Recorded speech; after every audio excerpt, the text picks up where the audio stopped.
Well, wonderful to be back in Polk County. I know the last time I was with the sheriff, we were unveiling a great piece of legislation, which I think has just moved through the Florida House of Representatives, and so we're working on that, and hopefully Kelly can help us get that full. So I want to thank Sheriff Judd for hosting us. I want to thank Senator Stargell. I want to thank Andy Fossa, who has done so many of these vaccine drives. I mean, we don't give him a lot of notice. When there's a demand and a need, he's there setting up great sites. This is really exciting because this vaccine event is dedicated to law enforcement folks age 50 and up from Polk, Hardy, Highlands, and Lake counties. And we obviously are doing seniors first. That's been our top priority. We've done millions of seniors. We're one of the top performing states in vaccinating seniors. But when we got news that we were going to be getting the Johnson & Johnson vaccine, we were going to get 175,000. So I think we've gotten about 60,000. The rest is going to come in over the next few days. We looked at it and said, okay, this is an opportunity to get some of the folks who are really performing public service.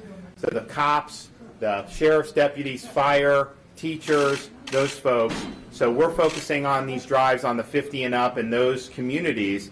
And with the Johnson & Johnson vaccine, one dose, doesn't need to be stored in really cold temperatures. It's a versatile vaccine. You come and do one of these, and it's great. You don't even have to worry about it going forward. And so we think Johnson & Johnson is going to be great for people in the workforce, and we want to make it available. And so that's what we're able to do. These folks here that wear the uniform, they don't have the ability to do a temperature check before they go serve the public. If there's an issue, they got to go deal with it. So they're in contact all the time. They're in a more high-risk profession than most of us are in, and so we want to make sure they know that we're standing with them. So this will do here 2,000 law enforcement personnel age 50 and up in all those counties, and we think that is going to be the vast majority of those folks who qualify in that age group. Of course, this is not mandated. It's if people want it, they can take it. But this is a really neat first step, and we want to continue to do it. So we have statewide about 20,000 sworn law enforcement officers who are 50 or older. And so with this initial tranche of Johnson & Johnson, we can do every single one of them who wants it. We can do the fire 50 and up who wants it, and we can do all the people in the school system age 50 and up who want it. And so it's exciting to be able to complement the efforts that we've been doing on many of these other avenues. And here in Polk County, look, we're proud of our Seniors First approach. We've done over 2.5 million seniors. We're doing a lot of shots every day. This week will be our best week that we've done since the pandemic started. We have well over 50% of all the seniors have gotten at least one shot. We also, though, look to see what's the progress looking on a county-by-county basis. And so if you look at St. Johns County, for example, where I'm from, they have over 80% of the seniors have gotten at least one shot. Here in Polk County, it's about 43%. And so we believe this is something, focusing on counties that may be below the state average is a good thing. So Andy had set up a senior community at one of the mobile home parks, I guess a couple days ago, right? Yes, sir. So is that done 3 days? Yes, sir. So we did thousands of vaccines there. It was almost 1,700, I believe. 1,700 in a senior community. We're also going to have an announcement next week about expanding retail pharmacy footprint in Polk County, and so stay tuned for that. And again, trying to get the numbers up among seniors, but then also complementing it with the law enforcement. One of the things we just announced yesterday was a rural program. If you look at the 10 lowest coverage rates for seniors in terms of vaccinations, the majority of those are rural counties. Now, we have some rural counties that are 75%. Lafayette is the highest in the state. I think they're 83% coverage. But we have some, Highlands, Glades, Levy, Putnam, Dixie, and Gilchrist, that are in the 30s. And we think we can make a difference there. So we're partnering with Health Hero, which is a provider we've used for past immunizations campaigns, and they are going to get additional vaccine, and then they're going to strategically deploy that. If you have an existing pod that could be plussed up, maybe you do that. If you need to do a house of worship like we've done all across the state, maybe you do that. If you need to find a senior community like we've done across the state, maybe you do that. So they're going to be able to have flexibility to put those vaccines in the areas that are going to make the most impact. But I think on the rural counties, if you do this, and you're able to have some good throughput, you can increase those numbers very, very quickly because you're talking about a relatively small numbers of shots compared to like a Palm Beach or a Broward or a Miami-Dade. And it's interesting if you look at kind of the state around, you got some massive counties that have just done fantastic. Palm Beach is almost 67% coverage for seniors getting at least one shot. Broward and Duval, massive counties, they're over 60% of seniors that have gotten it. Miami-Dade's starting to go up. They're well over 50%. I think they're going to hit 60% very soon. We put CVS, Navarro pharmacies, dozens of those stores. They're doing 100 to 200 shots a day at each one of those. So you're going to continue to see more with that. We also have now 6 permanent sites at areas that are underserved: Edward Waters College in Jacksonville, FAMU, Kissimmee Community Center, Broward College, Oak Grove Park, and Overton Youth Center. The last 2 are both in Miami-Dade. We think that those are important. We're going to continue to support those. Now, though, if you look at the Publix footprint, the CVS footprint, Walmart, we've got 12 Walgreens so far. There's going to be more. 81 CVSs, mostly in Miami-Dade, but we're going to announce an expansion of that very soon. 730 Publix pharmacies throughout the state of Florida are offering shots for senior citizens, and then 119 Walmart and Sam's Clubs and 43 Winn-Dixie. So 52 counties out of 67 have at least one retail pharmacy option, and many of those counties, particularly more populous counties, they have multiple options. So here in Polk, we have 24 Publix pharmacies. You'd expect to have that in Polk County, given Publix is headquartered here. 3 Walmarts, 2 Sam's Clubs, and 2 Walgreens, all offering vaccines. You can sign up online, Publix.com/COVID vaccine. I think the next window for Publix will be Monday morning at 7 a.m. We also have Walmart.com/COVID vaccine, SamsClub.com/COVID, and then Walgreens.com. You click COVID vaccine information to be able to do that. We've done houses of worship all across the state, dozens and dozens of churches, predominantly African-American churches. We actually had, the Biden administration had Jared Moskowitz on a nationwide call saying, okay, Florida's really doing well with the seniors. How have you gotten it into all these communities, and specifically with the houses of worship? So people are actually looking at Florida as best practices with partnering with local churches, getting folks in those communities to come out and get the vaccine, and we're proud of those efforts.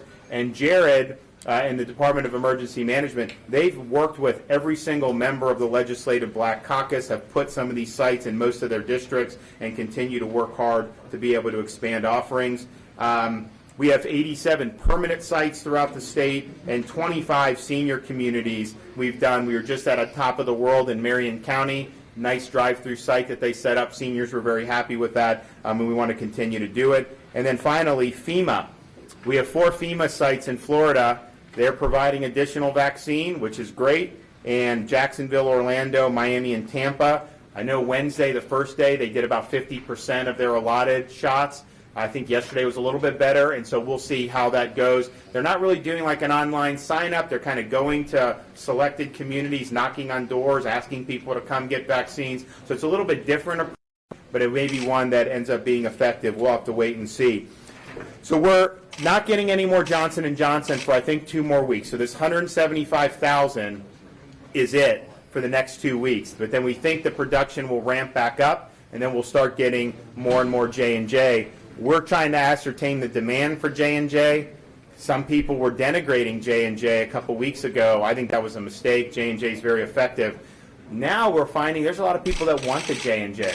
So we want to go ahead and make sure that that's available. You're going to start to see more vaccine in private doctors' offices because they're in the communities. You're going to see even more retail pharmacies as we get more vaccines coming in. I think what we find is it's fine to do a drive-through site at like a sports stadium or do some of these things, but if you can get it in places that people are comfortable with in their communities, people go to a pharmacy, they go to a doctor, they go to some of these things. It ends up, I think, increasing the efforts to be able to get shots in people's arms. So, but we're excited for this. When we called Sheriff Judd and asked if he would kind of help pilot the first go at this with the Johnson & Johnson vaccine. He never hesitated, and so we're going to be doing these with other law enforcement agencies throughout the state of Florida in the coming days and the coming weeks. And so as we're looking at this, seniors first, obviously.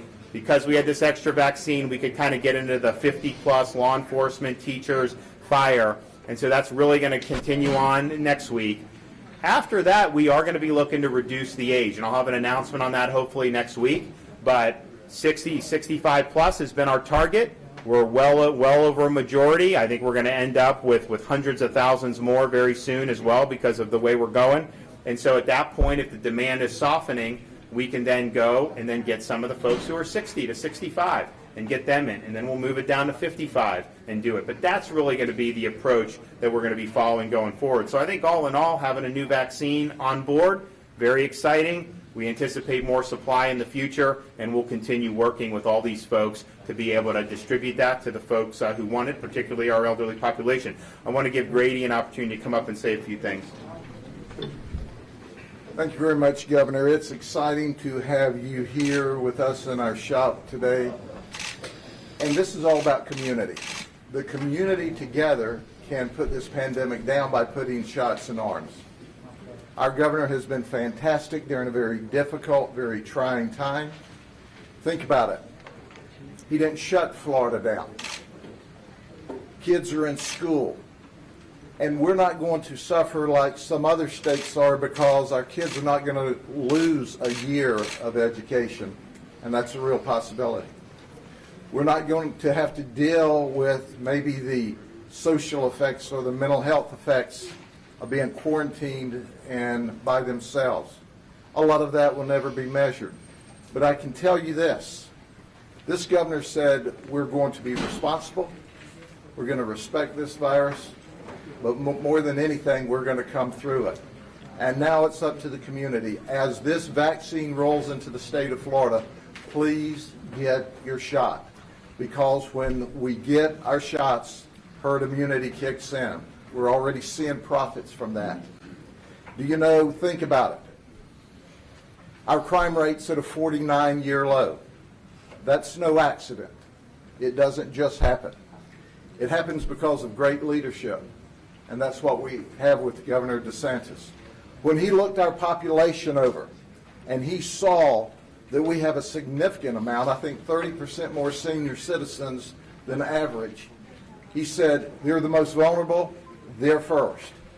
He made decisions based upon science and evidence and who is most vulnerable to be the sickest from this horrible, horrible COVID. And that's the decisions he made. He didn't practice politics. He practiced leadership. He practiced administrative government, and he did the job that he was hired to do, and he continues every day. I would like to see us get the maximum number of people with a vaccine very, very quick. Now, I know there's some that are waiting back. They're not concerned. They're not sure if it's good. And I've heard the stories, and I have read the conspiracy theories. You know, I've seen everything. We don't know the end results. Oh my gosh, what's going to happen? In 10 years, will my ears fall off? Well, quite frankly, I'd rather be alive in 10 years with no ears than dead in 10 years with 2 good ears. So I'm not sure what that's all about. Listen to the doctors. Listen to the science.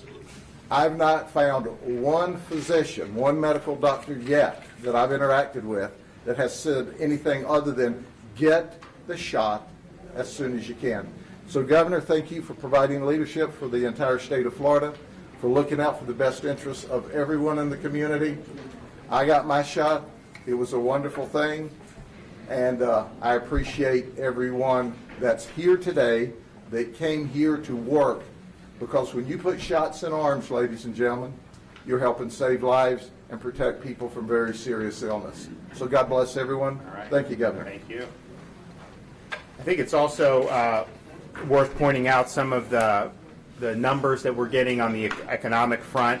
So we had a unemployment rate registered for December at 6.1%. I think many of you know that. That was less than the national average, which shows, I think, Florida's strength, because We don't have our cruise ships going. We don't have full tourism. I don't have people coming from international like we used to. And so we knew as soon as all those are allowed, the unemployment will go down even more. But they just did the revisions, and they had been revising our unemployment rate up. Even before COVID, the initial would be revised slightly upward. We still had low unemployment. Then when COVID hit, they were revising it up. For example, in June, they did an upward revision of 1.3% from 10.3 to 11.6.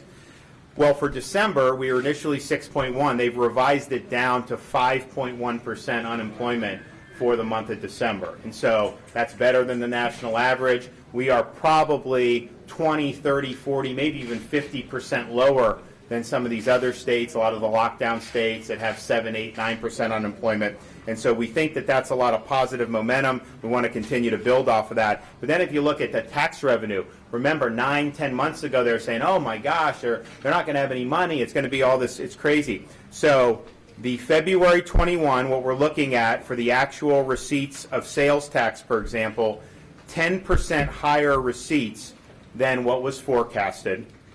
The documentary stamp tax, which is for real estate transactions, 40% higher revenue coming in than what was estimated for February. And these estimates were revised higher than what we had 9 or 10 months ago. And so you see all this stuff coming in faster. Corporation filing fees, listen to this, 74% higher than what was forecast. And that's because people think they can start a business in Florida. Their businesses are getting shut down still in some of these other states. They're coming here, or people already here are looking to do things. So I think that those are really good economic indicators. And yes, having the kids in school is very important. Doing these shots, very important as well. But we also got to have people to be able to put food on the table. And you can't do that if you're locking people down. You got to lift them up. That's what we're doing. And I think this momentum is good. And I can tell you this, the seniors, when they're getting their shots and they feel really good, some of them really want to go out and do a lot of stuff. Now, people have been responsible. Not like everyone's been in their home the whole time. But I do think that it does give people kind of an extra bounce in their step. And they're going to want to be out and about doing some of the things that they used to do before they had to worry about COVID. So all in all, I think if we can continue on the senior first, get all the seniors who wanted vaccinated, obviously do things like this where we can help law enforcement and those key people. We want to be able to do that. But man, I think we're going to be in much better shape than people thought we would be if you go back 11 months from now. So happy to be here, and I'm happy that the state of Florida is using J&J. It's going into arms, and we're going to keep it up as long as they keep sending us the supply. Anyone got any questions? This is for Orlando TV station. They're asking, do you have plans to allow all Florida counties to allow teachers of no matter what age to access to the shop? So what we're doing, all the state stuff is going to focus on the 50 plus, any school employee, any law enforcement, and any fire. Now, the federal government has come and said you can do. So the pharmacy program, those federal sites and all that, obviously the federal government has decreed that. But we are going to focus our efforts on the elderly and then the 50 up for the key personnel. And the reason for that is nationwide, 95.7% of all COVID-related mortality is age 50 or higher. And so if you have a shot, and you have an 80-year-old who still needs one, to give it to someone that's 22 or 23, that's not the best use. Now, having said that, if you want to go to these sites or the federal site or the CVS or all that, federal government has said you can do that. But our efforts are still going to be focused on the elderly because that's where the risk is. That's how you reduce mortality and save lives. And we're getting close. I mean, we're doing a lot of vaccine now. We have much better supply this week than we did last week or the week before. So we're getting close. But man, it's harder for seniors to navigate some of this stuff. And my concern would be to just have a lot of tech-savvy people who are young and healthy jumping the line over the seniors would not be, I think, the best public health strategy. Yes. Sarah Walsh with the letter. Is this the first site for law enforcement officers in the state, or are there other events across the state happening today? So this is the first one with J&J.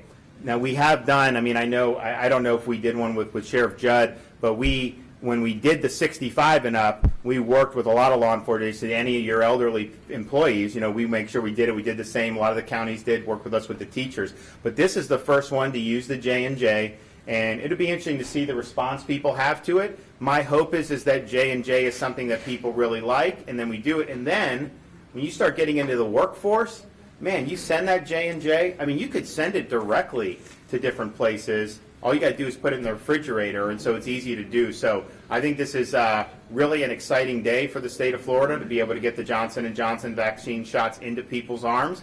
And what we're going to work on doing is doing a senior community with the J&J and offering that to seniors and seeing what the uptake is going to be on that. I've heard different things. Some seniors have just always said they wanted Pfizer or Moderna. But then I have other seniors who are like, you know what, I've actually been waiting for Johnson & Johnson. I could have gotten a Pfizer, but I want to wait because I just want to get one shot. So it's interesting how different people have different views on it, but we want to be able to do it. So this will not be the last. We're going to be doing a lot of this next week in different parts of the state, and we're just going to keep working with those folks who protect us. Governor, a little off topic. What's your reaction to the inspector report about the Florida unemployment? I haven't had a chance to review it yet, so we obviously put that into practice. I thought it was important for them to do it, and so we've been bouncing around. We've been in Ocala, we've been in Tallahassee, we have this, so I will definitely take a look at it this weekend and get back to you. I have a question.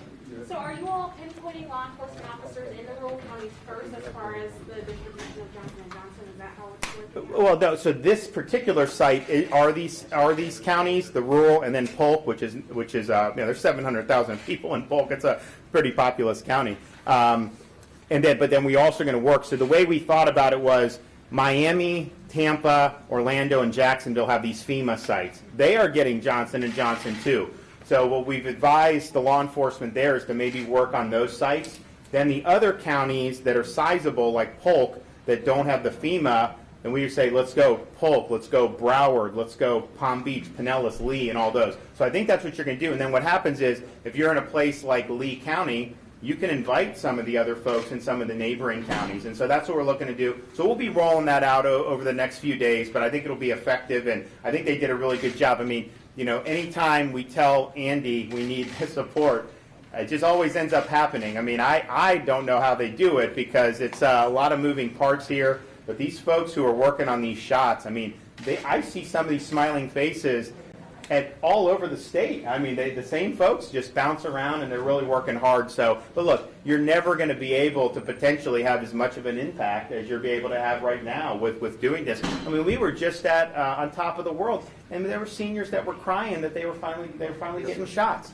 Very, very emotional, very personal for a lot of people. And you do different things, and you build a road, or you do this, and that's all important stuff. But man, this stuff I think people really appreciate it. So thank you guys for what you're doing, and we will be back. Maybe we'll be back here to sign the anti-rioting bill in a couple months. So okay, we'll see you guys.